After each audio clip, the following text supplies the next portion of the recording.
Yo, what is going on, everyone? My name is Nick, or the Notorious Fantasy, and in today's video, we're going to be breaking down my week number 13 waiver wire ads for the 2024 fantasy football season. We're going to be going in depth through 14 different players that I believe you should not just walk, you should run to the waiver wire to pick up prior to week number 13, as well as some discussion on 8 handcuffs that I believe you guys should be looking to pick up as well at the running back position. But before we can get on into things, I would like to ask that if you guys are new to the channel and you don't enjoy today's video, then you please make sure to hit that subscribe button down below. And while you're down there, whether you are new to the channel or not, please make sure you leave a like on today's video. It would help me out a ton. If you want to follow me on Twitter or X, please do so at NotoriousFantasy. So without further ado, let's get into my top 14 week number 13 waiver wire ads for the 2024 fantasy football season. We begin with my number 1 waiver wire ad of the week, and that is Ameer Abdullah, running back of the Las Vegas Raiders, going up against the Kansas City Chiefs on Black Friday in Kansas City.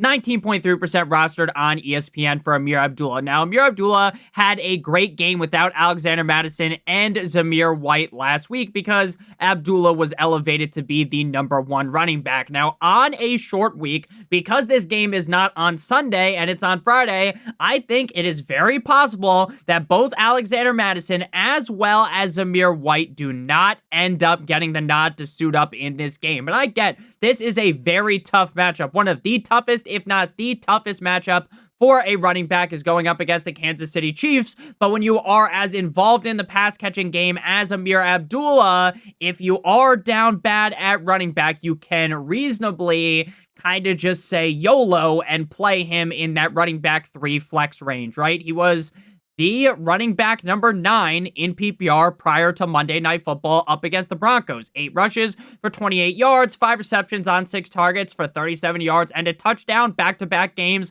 with a touchdown. Again, I'm not going to sit here and oogle and ogle over Ameer Abdullah. I'm not going to sit here and pretend like Ameer Abdullah in his old age is the second coming of Saquon Barkley or something, right? He's going to turn back the clock, be this amazing running back, and run an absolute train up against the Chiefs on Black Friday.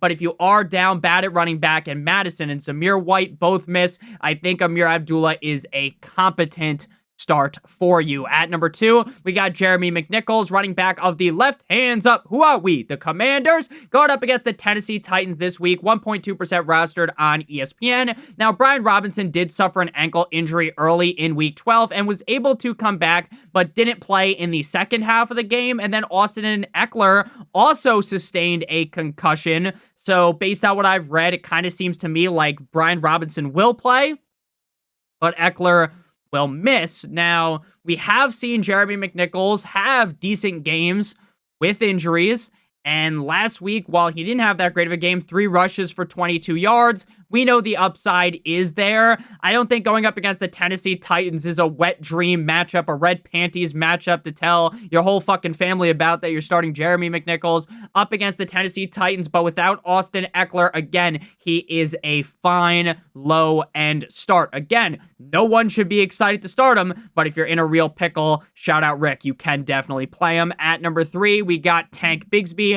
running back of the Jacksonville Jaguars, going up against the Houston Texans. 33.4% rostered on ESPN. Now, Trevor Lawrence could come back this week. Now, if you told me that 2 weeks ago, I would have said, no way, Jose, that is impossible. Based on what they're saying, there's no way he's going to come back. The team is down astronomical. This is a Jacksonville Jaguars team that as a whole reeks to high fucking heaven, but I guess they want him to come back, so I wouldn't bet my life savings that he does end up coming back, but it does seem possible. And hopefully coming out the bye, they realize that ETN needs less touches and that Bigsby needs to be the guy. Either way, even if he doesn't see that usage this week, if he is available, you need to add him due to the upside, especially if ETN was to go down. Knock on wood, we don't root for injuries. Tank did miss week 11 prior to the bye with the ankle injury, and Tank Bigsby has had multiple games with 20+ fantasy points. It is far from a guarantee that he hits that apex again, but he definitely needs to be rostered. At number 4, we got Taysom Hill, tight end of the Saints, going up against the Rams. Now, he was a guy that was talking up a bunch last week, but I don't think a lot of people picked him up because he was on bye, right? Not a lot of people could afford to hold a guy like Taysom Hill through the bye-apocalypse. Some people in your league that might have been holding on to him may have ended up cutting him. 53% rostered on ESPN. Now, Taysom was on bye last week, so we got to go back to week number 11 for his stats up against the Browns, where he was the tight end 1 of 2 passing for 18 yards and a interception, 7 rushes for 138 yards and multiple touchdowns, and then 8 receptions for 50 yards. Taysom Hill is the only tight end in the National Football League that could throw a touchdown, run in a touchdown, and catch a touchdown in any given game. Now, do I think that Taysom Hill is the safest bet? Like, oh, I picked up Taysom Hill. Now I got this super safe tight end 1. He is far from a safe bet. But on the upside alone of him smacking the ever-living shit out of a defense, like, it really, to me, just feels like if you are not picking up Taysom Hill, if your tight end option is kind of down bad, you're struggling week in and week out, just pick up Taysom Hill, and he's this firecracker option in your offense. Again, is he the safest option? Fuck no, baby. But the upside outweighs any of the risk. At number 5, we got Keon Coleman, wide receiver of the Buffalo Bills, going up against the Niners on Sunday Night Football. 52.7% rostered on ESPN. Now, he has been out since week 10 with a wrist injury that he suffered in week 9 up against the Finns. Coming out the bye week, I believe he should suit up, but I am as much of a doctor as Johnny Sins, so you definitely want to make sure that you are monitoring the injury report. Now, this team does have a lot of weapons, right? They have Amari Pooper Scooper. They have Khalil Shakira. They have, obviously, James Cook, who can catch passes out of the backfield. They have 2 tight ends. They have Dalton Kincaid and Dawson Knox one time, if you're with me. But I do believe that Coleman has earned a role in this offense outside the game up against the Dolphins where he got hurt. Prior to that, he had 7 targets in back-to-back Michael Jordan 96-97 games. Again, this is kind of a rough week on the waiver wire. I don't think anyone needs to pick up Keon Coleman and instantly throw him into your lineup coming off the injury, but I do definitely think he needs to be rostered. At number 6, we have another firecracker play, and that is MVS. Interesting enough, they're both on the same team. The New Orleans Saints going up against the LA Rams, 15.5% rostered on ESPN. Now, the Saints, as you already know, were on bye week last week, so we got to go back to week number 11. Wide receiver 22, up against the Cleveland Browns, 2 receptions on 4 targets for 87 yards and a touchdown. Back-to-back games with 80 or more yards and 3 total touchdowns across 2 games with the Saints. Now, I'm not going to sit here and pretend that MVS is going to score a fucking deep bomb touchdown every single game. I'm not going to say that because I think eventually the magic will disappear. I think eventually that idea of, Marquez Valdes-Scantling. Oh, man, he scored 3 touchdowns the last 2 weeks. He's definitely going to do it again, right? I think that magic will eventually dissipate. But when a guy is hot, you kind of have to lean into it. When a guy is red hot, you keep playing it until the flame goes out. No one's going to sit here and clamor, oh, MVS is a top 24 wide receiver, or oh, MVS is a top 32 receiver, right? No one's going to say that. But if your flex spot is suspect and you need that high upside pick, right? Say you're going up against a team that's amazing and you're like, you know what? This guy, I'm starting Wandale. He's going to get me 9 fucking points. But I could start MVS, who could score me 25 points. That's when you lean into MVS. It's the same thing with Taysom Hill. Oh, I guess I could play, Pat Freiermuth. But what's the fun in that? Let me go with Taysom Hill, the higher upside option, even if there's more risk. So with Marquez Valdes-Scantling, again, this is not a condom wrap play. This is raw dog with MVS, but I do really believe that he needs to be rostered. At number 7, we got Elijah Moore, wide receiver of the Cleveland Browns, going up against the Broncos country. Let's ride in Mile High, 13.7% rostered on ESPN. Now, Cedric Tillman left last week's game due to a concussion in the Snow Globe game. If he misses this week, that would be huge for the production of Elijah Moore and Judge Jerry Jeudy. Wide receiver 56 last week, 3 receptions on 5 targets for 21 yards. But again, that is a game that could be excused. It was fucking snowing a whole lot, which I didn't really expect to happen. They're like, oh, it's going to snow a little bit. And then you're watching the first half and you're like, what were they even talking about? These weather people are fucking idiots. They're buffoons. Oh my God, I'm so scared of the weather, Nick. I can't play any of these players, right? And then I was wrong because the weather was bananas. It was crazy. You couldn't even see. For part of the game, it was very hard to see. So I didn't expect that. Tillman has a concussion. I don't know if he's going to play or not. Probably not, based on how they've been treating concussions this year. And that will elevate Elijah Moore to be the wide receiver 2. Prior to that game last week, 6 or more targets in 3 of the prior 4, and 10 or more points in 3 of the prior 4. So if you're looking for like this super safe option this week ahead of MVS, ahead of Keon Coleman, I wouldn't really argue too much with you, but I do think Keon Coleman has the most value out of the 3 in terms of actual like league winning upside, like in week 16, 17, in your fantasy football championship and the fantasy football playoffs. I believe he'll be more useful. Next guy here to close out the top 8 here is Noah Brown, wide receiver of the left hands up. Who are we? The Commanders, going up against the Tennessee Titans, 10.5% rostered on ESPN. Now up against the Dallas Cowboys last week in a phenomenal game, a game that was absolutely horrendous. The type of game where you'd rather watch paint dry over watching it for a majority of the game, and then in like the last 5 minutes, they did that like Buffalo Wild Wings commercial thing where they flip a switch and everything went crazy. Everything went bananas, and the game ends up being, I think it was like fewer than 20 points, I can almost guarantee, I think. There was less than 20 points going into like the last 5 minutes, and then the game ended up being very high scoring. 6 receptions on 10 targets for 71 yards for Noah Brown as the wide receiver 22.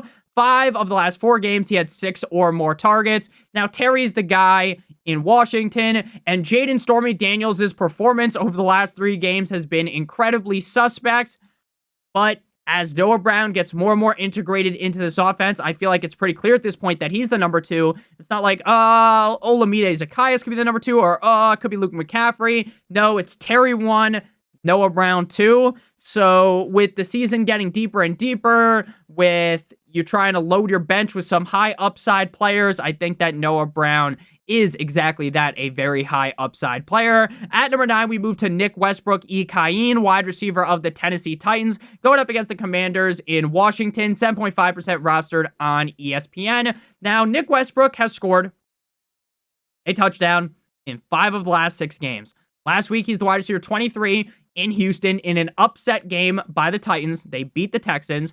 2 receptions on 5 targets for 48 yards and a touchdown. I don't think anyone in their right mind is clamoring to start Nick Westbrook-Ikhine because, for one, no one really knows who he is, and for 2, no one really wants to be playing a guy that is associated with Will fucking Levis. But, and this is a big but, the schedule is very, very good going forward. This week, up against the Commanders, isn't the best, but it's good. It's a good matchup, in my opinion.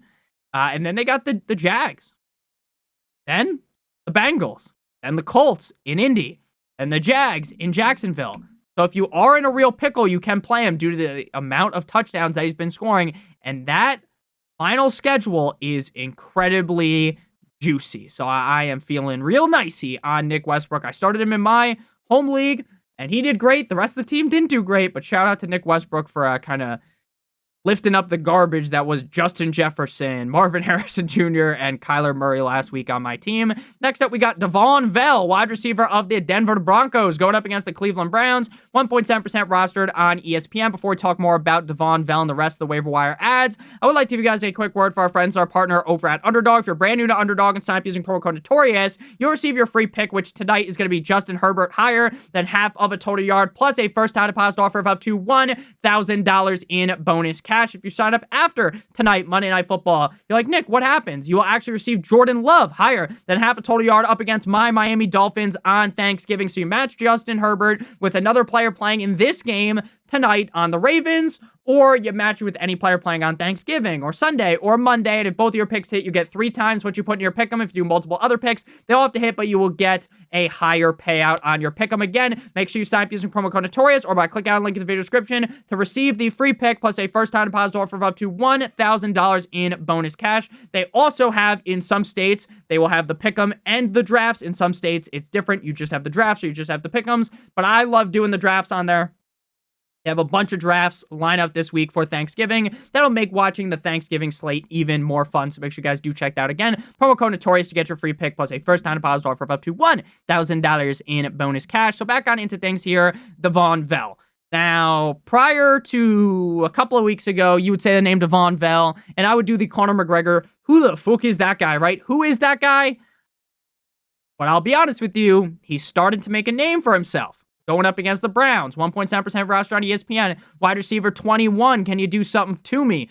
Pause, can you do something for me? At the Las Vegas Raiders. 6 of 9, very nice, I like, for 80 yards. That was the highest amount of targets he's seen on the season. If this Broncos team continues to play well offensively, if Bo Nix is able to keep nutting up and playing these great games, and Vele continues to scratch and claw his way up the target hierarchy and become the clear number 2 wide receiver, then I think he could become a reliable flex option weekly with how great this offense has looked as of recent. And let me know down below in the comment section, who do you guys think's winning Rookie of the Year? Right now, I think it's going to be Big Dick Bo Nix. Next up, we got Adam Thielen, the cracker himself, wide receiver of the Carolina Panthers, going up against the Tampa Bay Buccaneers, 27.8% rostered on ESPN. Wide receiver 43 versus the Kansas City Chiefs, 3 receptions on 4 targets for 57 yards. Now, in terms of snaps last week, up against the Chiefs, a very, very good game out of Bryce Young and friends.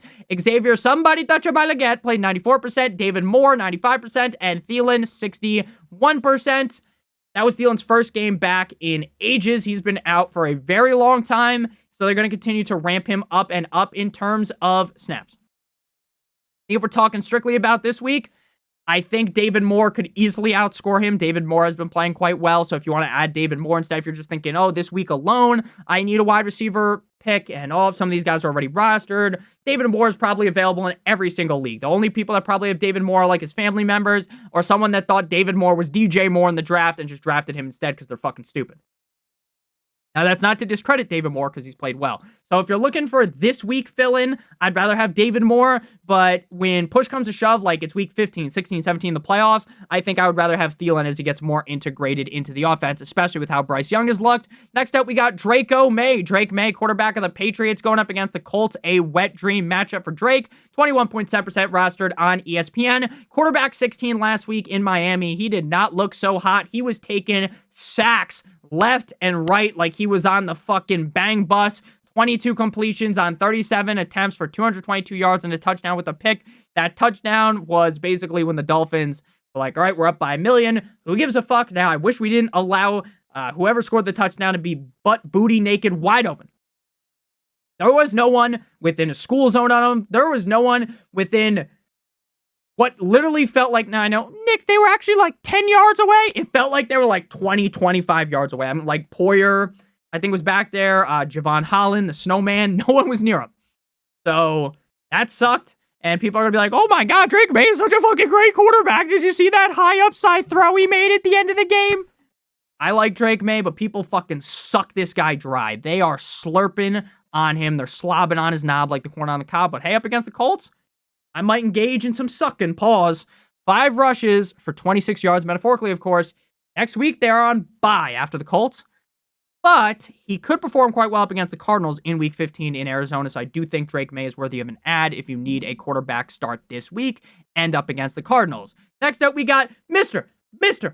Unlimited, quarterback of the Pittsburgh Steelers, going up against the Bengals. AFC North matchup. Now, didn't go too well against Cleveland. Didn't go too well up against the Ravens. But maybe, just maybe, Mr. Unlimited is going to play way better up against the Bengals because the Bengals defense sucks more cock than Violet Myers. 49.6% roster on ESPN. 21 completions on 28 attempts for 270 yards and a touchdown in that snow game. 3 rushes for 10 yards as the quarterback 15. Russ missed. Actually, was that Justin Fields? I think it was Russ. Russ missed Pickens wide open in the end zone. Missed him. We're not on the same page, but that's okay. Again, Russ has been pretty hot and cold this season. He has had some solid games, some not so solid games, but up against the Bengals, a defense that is like putting a hot knife through butter, Russell Wilson should be able to bounce back. Next up, we got Will Dissly, the final waiver wire ad of the week. So if you've got to this point in the video and you've enjoyed, make sure you hit that subscribe button. Make sure you hit that like button as well, whether you're already to the channel or not. You're like, Nick, you actually didn't talk about blah, blah, blah, blah, blah, this guy. Or Nick, you didn't talk about blah, blah, blah, blah, blah, this guy. Ask me in the comment section because I will just respond to you down there and tell you exactly how I feel about those players if I didn't talk about them, if they didn't make the cut. But stay tuned, get your popcorn, because we're also going to be talking about handcuffs and the art of the handcuffs as we get into the playoffs for fantasy football. So Will Dissly, tight end of the Chargers, going up against the Falcons in Hotlanta, 36.8% roster on ESPN. Now Dissly plays tonight with Justin Herbert, the pervert, and friends up against the Ravens. So we got to go back. We got to back things up to last week for his stats. Now up against the Bengals, he went nuclear, tight end 6. 4 receptions on 6 targets for 80 yards and a tug. Back-to-back weeks with 6 targets. With this offense trying to focus more on throwing the ball, with Justin Herbert playing so well, and with Will Dissly really starting to heat up, I definitely think he's a guy that you want rostered as either a high-end tight end 2 or a low-end tight end 1. And at this point, I think he's probably clearly in the top 12 range. So now we get on into the handcuffs, and we ain't talking about, you know, the fun ones you rock on Halloween and, you know, you put your girlfriend in them and you go to town, you know, consensually, of course, or maybe she puts you in them, you know, I don't judge, you know, maybe you like some funky shit, some freaky shit like that, but we're talking about handcuffs in fantasy football. And these are very important because at this point in the season, you don't want to be left holding your bag. You made it all the way to the playoffs, basically. You're almost there, you're knocking on the door, maybe you're trying to fight your way to get in there. So if you're fighting your way to get in there, maybe it's not as smart to hold these bench guys that are just holding up, basically, they're burning the hole in your pocket. But if you're already in the playoffs, you're already looking good. You're looking mighty fucking fine, okay? You're looking like Sabrina Carpenter right now, and you're thinking, oh. I want to make sure that things are as safe as possible. This is where the handcuffs come in, right? You have Bijan, make sure you have Tyler Algier. Now, I know, Tyler Algier, not very useful with Bijan healthy, but if Bijan wants to get hurt, knock on wood, now you're not left stranded. Now you're not left holding the bag. Now you're not sitting there with a thumb up your ass. Now you don't have to blow your whole fucking fab wad to get him because you already have him. Jordan Mason, you have McCaffrey. Pick up Mason. You have Kenneth Walker. You get Charbonnet. You have James Cook. You get Ray Davis. You have DeAndre Swift. You get Roshan Johnson. You have James Conner. You get Freddie Benson's brother, Trey Benson. You got Devon Devon Achane. You get Jalen Wright. You got Kyron Williams. You get Blake Corum. You get me? You understand? You want to make sure that you have the insurance policy. You want to make sure you have the Geico. You have the State Farm discount double check, because if something bad happens to your running back, I understand Tyler Algier isn't Bijan. Mason, what do they mean? The numbers, Mason, what do they mean? He's not the same guy as McCaffrey. Charbonnet's not Walker. Ray Davis is not James Cook. Roshan's not Swift. Benson might be better than James Conner. Jalen Wright's very solid. Blake Corum might be better than Kyron Williams, right? But a lot of situations, I get they're not the exact same guy. It's not a one-for-one fix, right?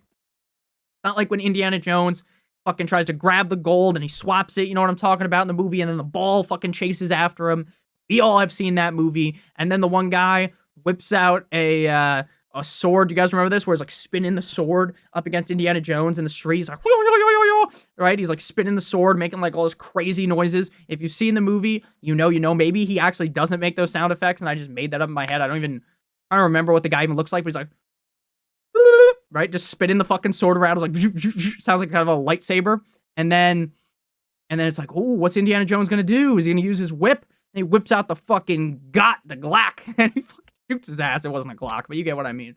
Very funny scene. Has nothing to do with anything.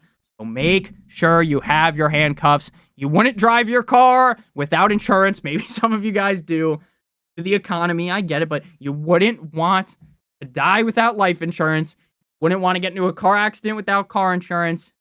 You wouldn't want to have sex with a prostitute off the street without a condom. So make sure that you handcuff. Don't be silly. Wrap your willy. Pick up your handcuffs at this point before it's too late and someone else does it and they diddle you because, oh, Bijan goes down. Knock on wood, knock on wood, knock on wood. And then some other asshole has Tyler Algier because they picked him up. They were smarter than you. But make sure you have your handcuffs. Thank you guys all so much for watching. If you end up enjoying, make sure you guys hit that subscribe button down below.